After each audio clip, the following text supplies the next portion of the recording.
Hey everyone, welcome back for another Stargirl breakdown. This is going to be a breakdown for episode 6 of Stargirl and kind of an in-depth look at Eclipso.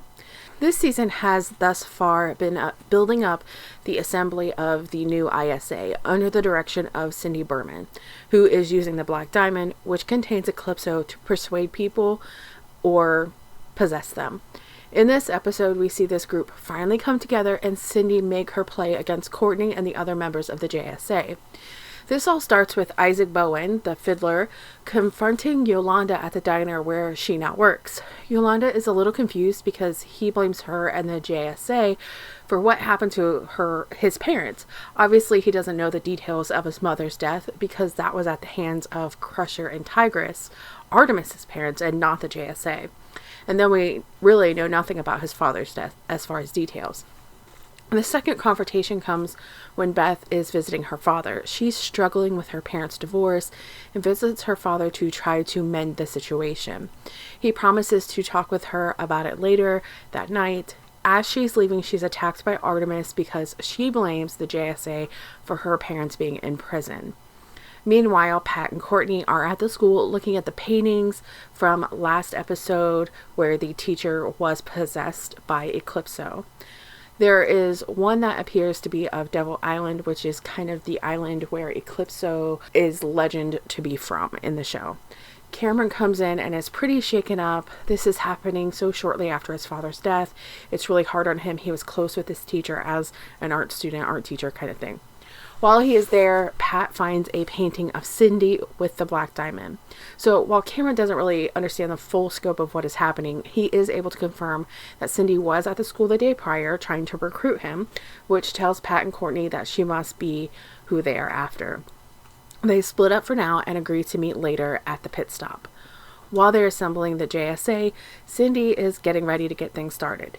This means that she goes after Mike. We have been thinking that her plan was to recruit Mike as a member of the ISA, but now that we have this conversation with Mike and Cindy, her plan is really to kidnap him and use him as bait, which she does do.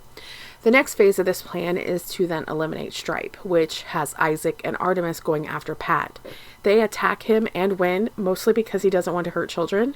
We see in this fight that Isaac was willing to take Pat out, but it is Artemis that steps in and stops him because Pat has been kind to her father. Like, he let them stay out of prison long enough to watch her game and things like that. With Pat unconscious, they take apart Stripe. Pat ends up in the hospital with Yolanda, Beth, and Rick meeting at the pit stop to find Stripe all torn apart. At the hospital, Courtney attempts to get a hold of Mike and is worried about him not answering.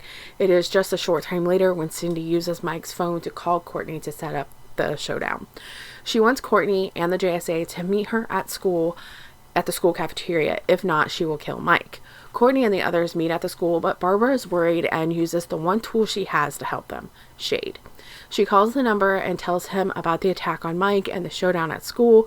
He is pretty disinterested until he learns that Cindy has the Black Diamond.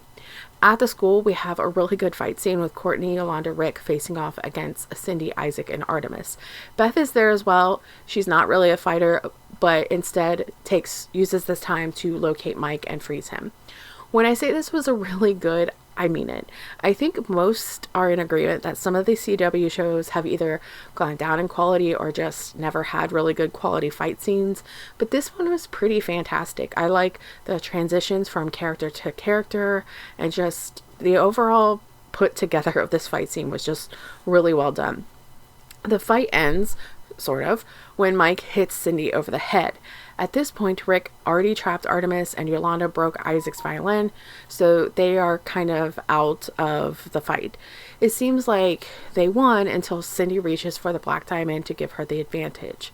With the Black Diamond now in play, Shade swoops in to help. Eclipso tells Cindy not to be afraid of him because Shade is afraid of Eclipso.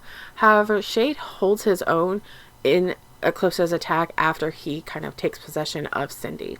That is, until Courtney swoops in. She thinks that she's helping by attacking the diamond with her staff, but instead the cosmic energy from the staff breaks the diamond and frees Eclipso. This scene had my anxiety like through the roof. There was the eclipse, which was terribly ominous. Before I get into what happened here in the show, though, I do want to take a minute to talk about Eclipso in the comics and then see the comparison to the show thus far. I'm not a super big stickler for comic book accuracy. Characters have been done and redone in the comics, so I don't mind new interpretations of them in TV or movies. However, I do like to look at the comic book version and see, kind of try to figure out where they drew inspiration and make comparisons. In the comics, Eclipso was written as a basic villain with average superpowers initially, but in 1992, Dark Within miniseries modified the character to be evil.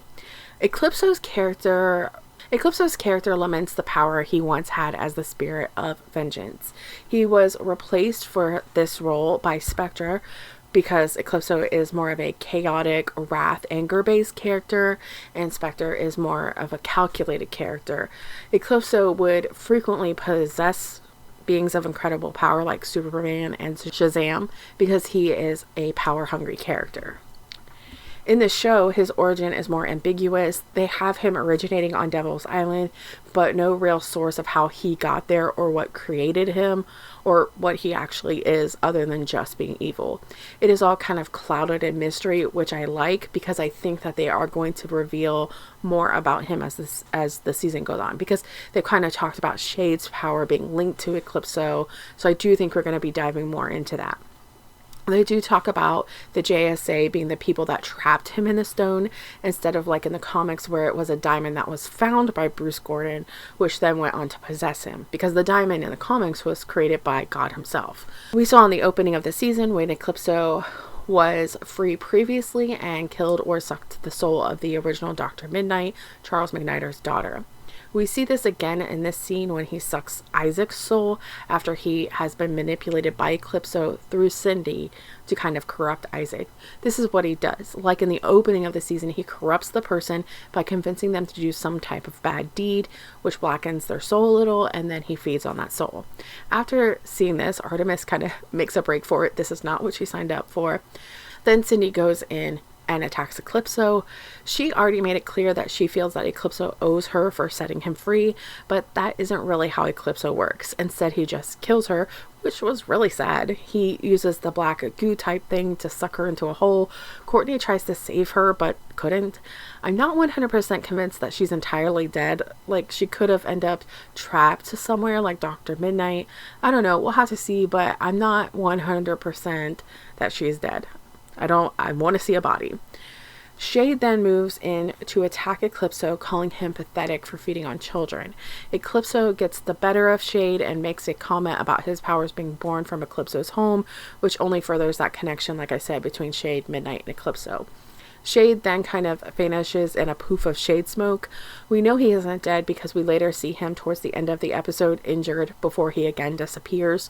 Once Shade is gone, Courtney takes her shot, and the staff does hurt Eclipso, but then he grabs it and it sort of drains its energy, leaving the staff just a hunk of metal right before he then takes off out of there. Courtney and Mike head to the hospital to kind of recap the night's events to Pat and Barbara. Mike feels strongly that he needs his own stripe-type suit. After this attack with Cindy, he feels very vulnerable being around all these people that are targets. He is, by connection, a target, so he needs to be able to protect himself. And I think that Pat is on board with this now. Basically, everyone else is left confused and upset about their first real encounter with Eclipso. The last scene of the episode is Eclipso morphing from his real self into the boy from the beginning of the season, and we just know that he's going to be out creating chaos and feeding on souls until he's very powerful for whatever plan he's going to be enacting. This was a fantastic episode. I love the fight scenes this episode, like I mentioned, and I see the show really getting darker with Eclipso out, and there's still so much to figure out, like the Dr. Mid-Niter Shade stuff. I'm really looking forward to the rest of this season. So I hope you enjoyed this episode, this video. If you did, please give it a like and follow me for more videos like this. I also do all the other CW shows and all the shows on HBO Max that are DC related. I also do Marvel shows, but I'm not doing What If right now. I have some other things going on that I just don't have time to do a more in-depth Marvel breakdown, but I will be doing Hawkeye when it comes out. So don't forget to follow me if you enjoyed this. Then I also have a comic book series that I'm doing like read-throughs through. It's called Mayday's Comic Book Adventure. There's a playlist on my channel for it, and then I also have a podcast which you'll find linked in the description box below.